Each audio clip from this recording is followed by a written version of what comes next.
Catenary का ये 19th video, catenary of uniform strength का पहला video. Welcome all of you. Catenary of uniform strength is another type of catenary. देखो यहाँ figure बना हुआ है। कैटेनरी ऑफ यूनिफॉर्म स्ट्रेंथ में वर्टेक्स ओरिजिन पे होता है और कॉमन कैटेनरी में वर्टेक्स इस पर नहीं होता है, ऊपर होता है। और इस हाइट को स्मॉल सी से डिनोट करते थे, उसको parameter of the common catenary कहते थे। यहाँ ऐसी बात नहीं है। ऐसी बात क्यों नहीं, जरा सा इंट्रोडक्शन पढ़ें, डेफिनेशन पढ़ें। Introduction the curve catenary of uniform strength was studied first by Fink and Bobillier in 1826 and then studied in details by Coriolis in 1836. Therefore the curve is also called Coriolis catenary.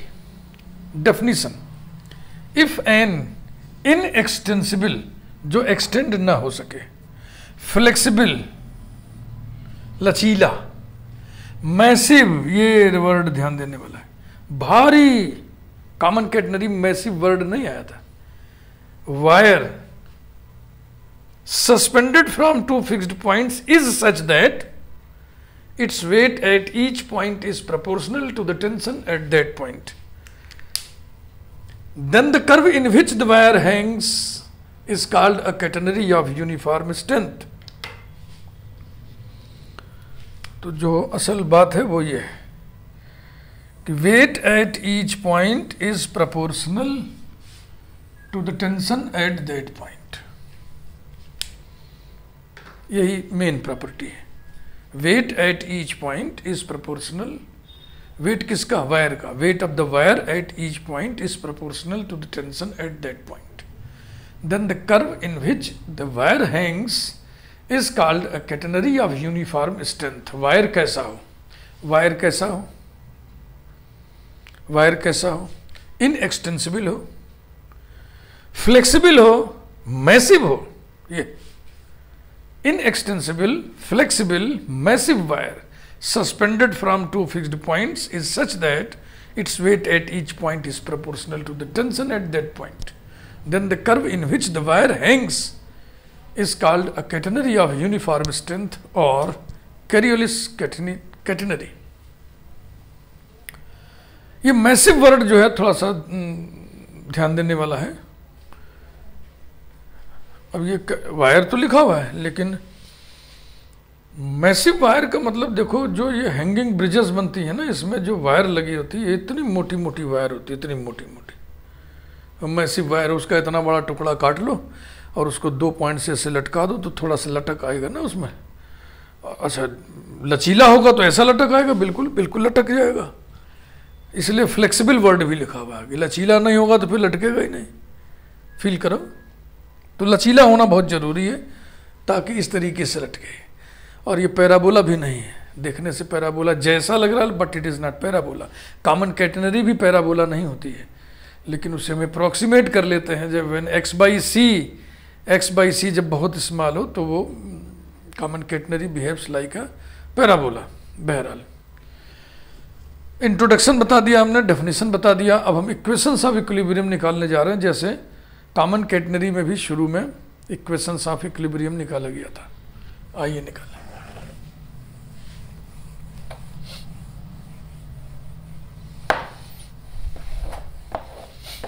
Inextensible, flexible, massive wire 2 point से इस प्रकार से suspend कर दें कि weight at each point is proportional to the tension at that point. ऐसा start करते हैं। फिगर हमने पहले से बना दिया, तो कि फिगर बनाने में टाइम लग जाता है। Let P and Q be neighboring points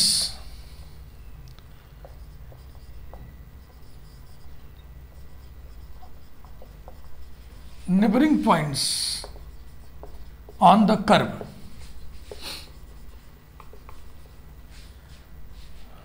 Let delta S be the arc length of the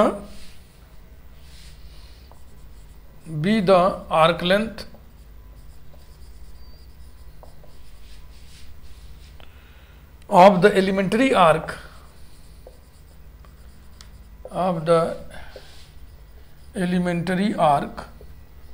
PQ. Let small w into delta s be the weight of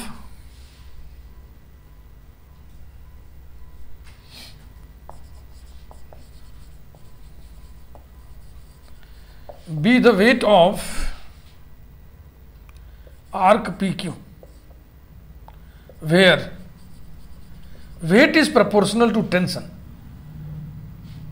wait is proportional to tension, तो weight कितना हुआ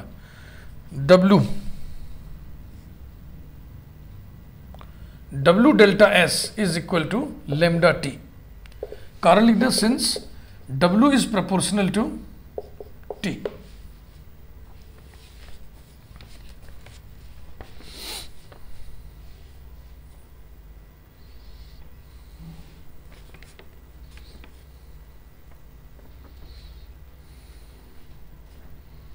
W delta S, W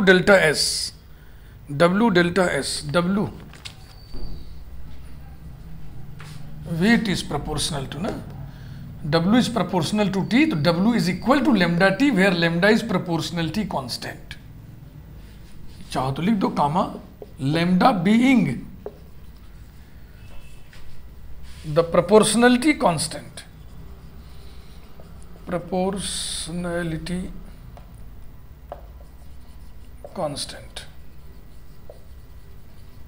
ऐसा.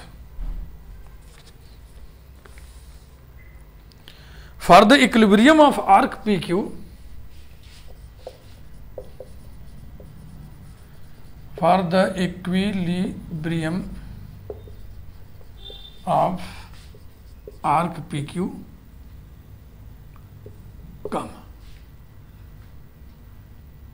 we must have, या मत लिखो ऐसे, number 1 number 2 लिख दे रहे हैं. Point to point tension change हो रहा है, टेंशन इज वेरिएबल, तो change in tension along horizontal must be balanced by horizontal component of weight. इसी प्रकार से change in tension along the vertical must be balanced by vertical component of weight. ये दो चीज लिखना है. Number 1,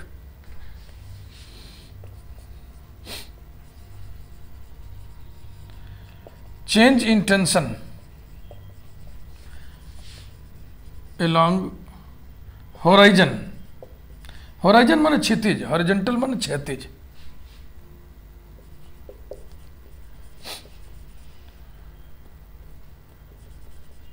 is balanced by horizontal component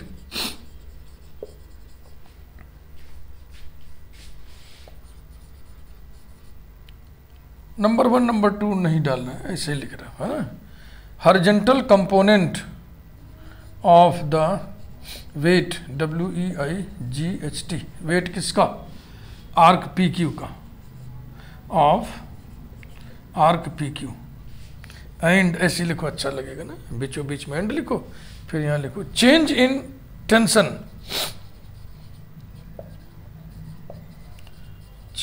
tension, along vertical is balanced by vertical component of the weight.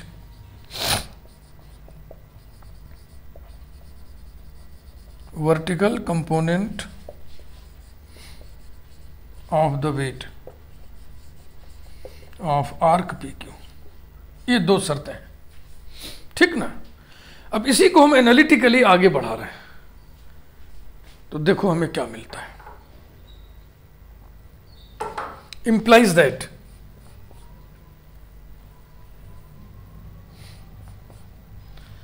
P पर tension T था, neighbouring point Q पर tension T plus delta T हो गया.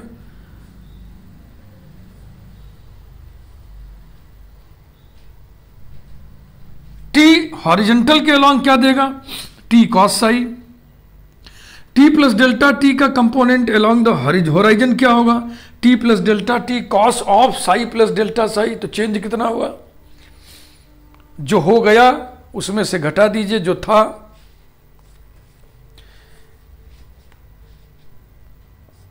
T plus delta T into cos of psi plus delta psi minus T cos Sai, ये हो गया। समझ रहे हैं ना, इस टी का कंपोनेंट होराइजन के अलॉन्ग होगा टी कॉस साई, इसका कंपोनेंट होगा T plus delta t cos of this angle Sai plus delta Sai. तो पहले जितना था उसको घटा दीजिए, बाद में जितना हो गया उसमें से। वेट का हॉरिजॉन्टल कंपोनेंट हमेशा जीरो होगा क्योंकि weight acts always towards downwards. And अब वर्टिकल की बात कर लेते हैं, T plus delta T sine of psi plus delta psi minus T sine psi equals to small W into delta S. Arc P Q delta S है, arc P Q delta S लिखा हुआ आपने, delta X be the arc ना, और arc P Q का weight कितना होगा, small W into delta S. अब इसी को आगे बढ़ाते चलना है। डब्ल्यू की जगह हम लिख दें लेमडा टी, यहां पे इक्वल्स टू डब्ल्यू की जगह हम लिख दें lambda T into delta S. ये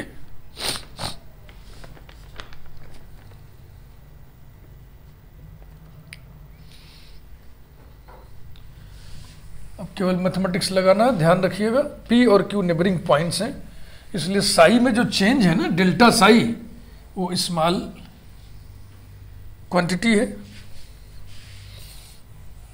अगर थीटा स्मॉल हो तो कॉस थीटा को हम 1 लिखते हैं, साइन थीटा को थीटा लिखते हैं। To the first approximation implies that T plus delta C T into cos A plus B से इसको एक्सपेंड करो, cos psi cos delta psi minus sine psi sine delta psi हो गया, minus T cos psi equals to 0 and T plus delta T into sine A plus B से इसे expand करो, sine psi into cos delta psi plus cos psi into sine delta psi minus T sine psi equals to lambda T into delta S. implies that t plus delta t into cos psi into 1 minus sin psi into delta psi minus t cos psi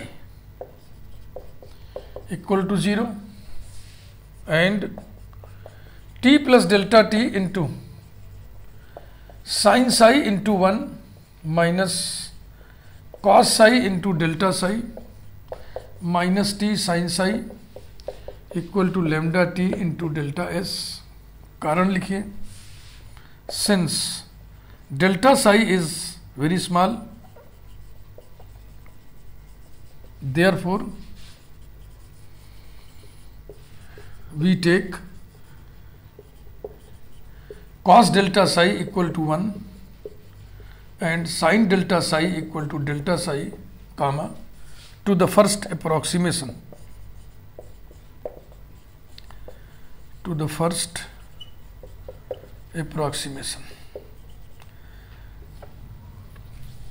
theta अगर बहुत small है ना तो cos theta को 1 लेंगे, sin theta को theta लेंगे। क्यों? क्योंकि cos थीटा के एक्सपेंशन में पहला टर्म 1 होता है और साइन थीटा के एक्सपेंशन में पहला टर्म थीटा होता है। टू द फर्स्ट अप्रोक्सीमेशन का मतलब एक एक टर्म लिया गया है एक्सपेंशन का, क्योंकि आगे थीटा पे बड़ी बड़ी पावर्स होंगी, थीटा चूंकि बहुत छोटा है इसलिए उसकी बड़ी बड़ी पावर्स बहुत छोटी हो जाएंगी। नेग्लिजिबल, नेग्लेक्ट कर दिया हमने। अब मल्टीप्लाई कर रहे हैं, T cos psi minus T sine psi into delta psi, पहले टी से मल्टीप्लाई किया फिर डेल्टा टी से मल्टीप्लाई कर लीजिए, plus delta T into cos psi minus sine psi into delta T into delta psi minus T cos psi equals to 0। And इसी प्रकार से इधर पहले टी से मल्टीप्लाई करिए, T sine psi minus T cos psi into delta psi plus फिर delta T से multiply कर लीजिए, delta T into sine psi minus cos psi into delta T into delta psi और minus T sine psi equals to lambda T into delta S.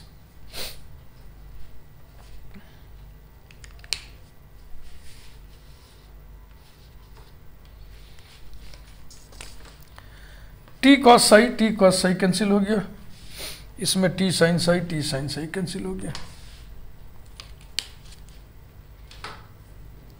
अब देखो फिर neglect करने जा रहे हैं, since delta T and delta psi both are very small quantities in infinitesimal quantities, therefore their product will be negligible, और छोटा हो जाएगा, इंप्लाइज दैट।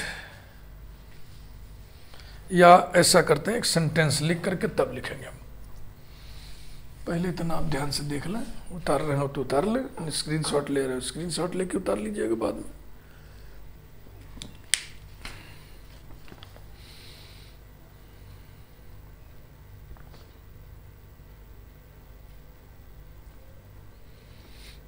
ठीक, लिखा जाए।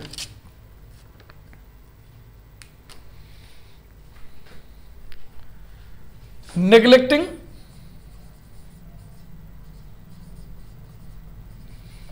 the small quantity delta t into delta psi we have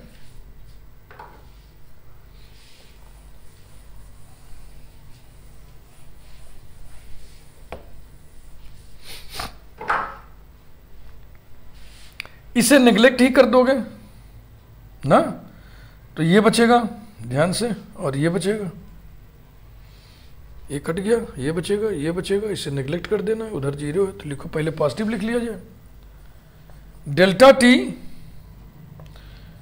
into cos psi minus T sine psi into delta psi equals to 0। And उसी प्रकार से इसमें delta T into sine psi minus T cos psi into delta psi equals to 0 नहीं बाबा, equals to ये lambda T into delta S. Delta S से divide करना है दोनों में, implies that delta T upon delta S into cos psi minus T sine Sai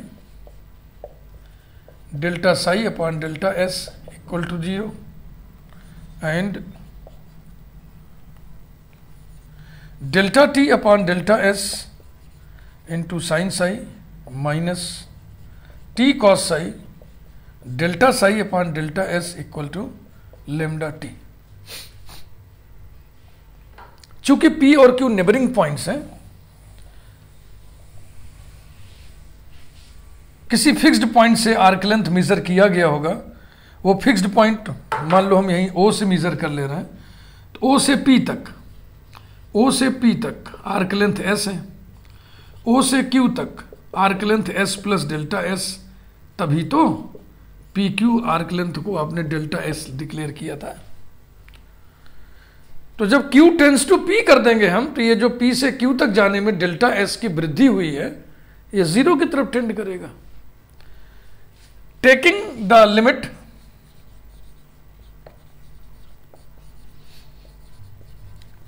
limit as Q tends to P, that is as delta S tends to 0, we है D T upon D S cos psi minus T sine psi D psi upon D S equals to 0 and D T upon D S sine psi minus T cos psi D psi upon D S equals to lambda T by the first principle of differential calculus. Differentiation का first principle पता है ना, limit delta x tends to 0 delta y by delta x, इसी को लिखा जाता है d y by d x. तो इसी के आधार पे तो आपने लिखा limit delta S tends to 0 delta T upon delta S equal to d T upon D s. इसी प्रकार से इसको लिखा, इसको d psi upon D S.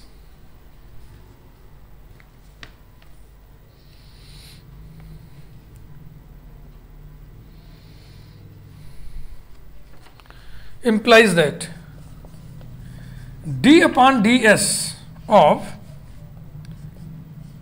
t cos psi equal to 0, पहला वाला ध्यान से देखा,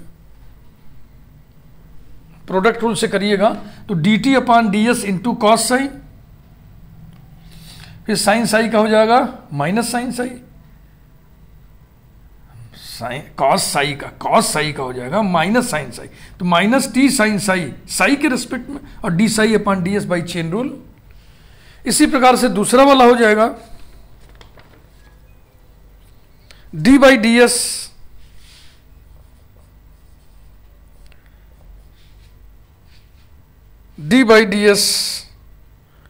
टी साइन साई, एक minute, T cos psi D psi by D S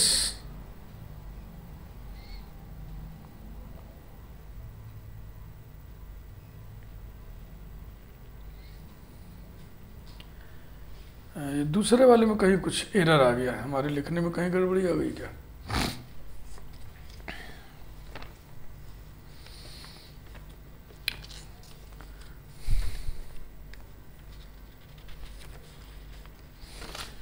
हम पीछे से देखो लिख रहे हैं, वो गड़बड़ी हो गई है, मैं बताता हूँ गड़बड़ी कहाँ हो गई है। Checking t plus delta t cos of psi plus delta psi minus T cos psi equal to 0। ये तो पहला वाला ठीक चल रहा है, पहले वाले में कोई गड़बड़ी नहीं, यही था ना पहले वाला। हाँ, दूसरे वाले में गड़बड़ी हो गई।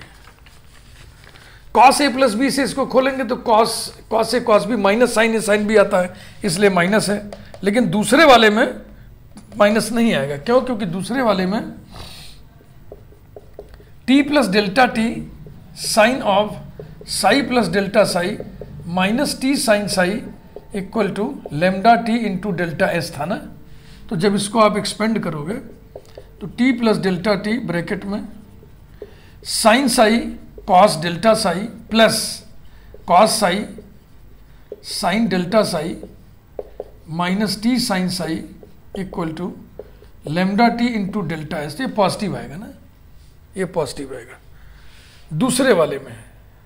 दूसरे वाले में भैया हम इसको रेड कलर से कर दे रहे हैं, आप लोग पीछे से नोट्स देख लीजिएगा कहाँ से एरर घुस गया। ये प्लस होगा, ये प्लस होगा, दूसरे वाले में ये प्लस होगा। हम करके दिखा दे रहे हैं कैसे प्लस होगा। अब एरर कैसे घुस गया मुझे समझ नहीं आ रहा। Implies that T plus delta T into sine psi cos delta psi को हम लिखेंगे delta psi plus cos delta psi को हम 1 लिखेंगे plus cos psi sine delta psi को हम डेल्टा साई लिखेंगे equals to lambda t delta s. एक टर्म फिर छूट रहा है, minus T sine psi equals to lambda t delta S.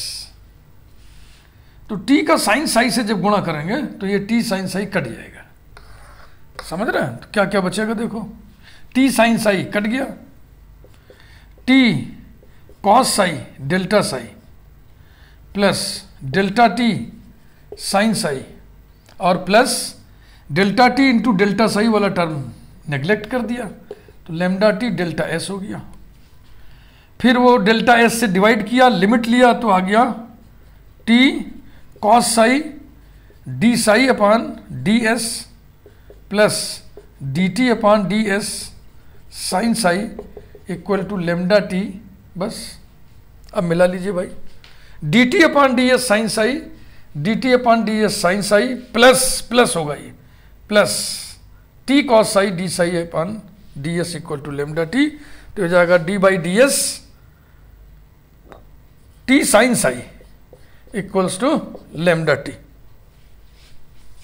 ठीक है ना, D T upon D S into sine psi ये टर्म है। फिर एस के रिस्पेक्ट में डिफरेंशिएट करना है, साई के रिस्पेक्ट में करके D psi upon D S लिख देंगे, तो हो जाएगा T cos psi D psi upon D S. Okay, ये सही कर लेना भैया, अपना पीछे से देख लेना कहां से कर रहा हूं।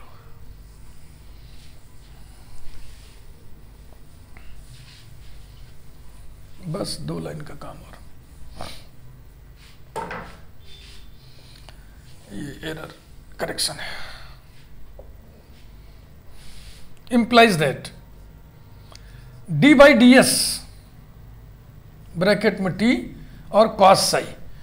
देखो कैलकुलस में साई के ट्रिग्नोमेट्रिक रेशियोज याद करने के लिए हम लोग ये एक टूल की मदद लेते हैं जिसमें हाइपोटेन्यूज हम ds बनाते हैं, परपेंडिकुलर dy और बेस dx। अब जो भी ट्रिग्नोमेट्रिक रेशियो चाहिए लिख लो।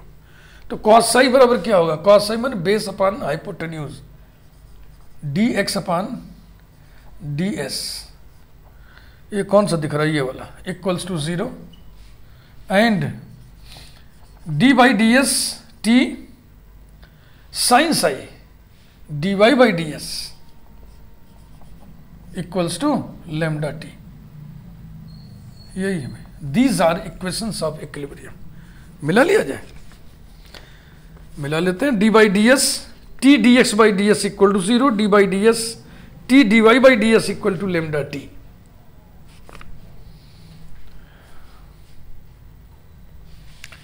इस वीडियो में सिर्फ इतना ही। अब अगले वीडियो में हम लोग कुछ इक्वेशंस निकालेंगे, Cartesian equation, parametric equation, intrinsic equation. These are equations of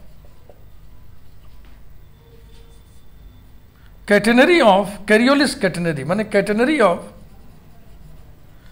uniform strength, uniform strength.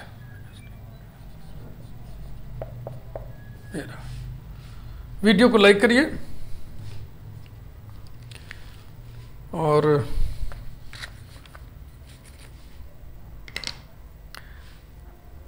अगले वीडियो में जैसा कि मैंने बताया इक्वेशंस पढ़ेंगे। Thank you very much.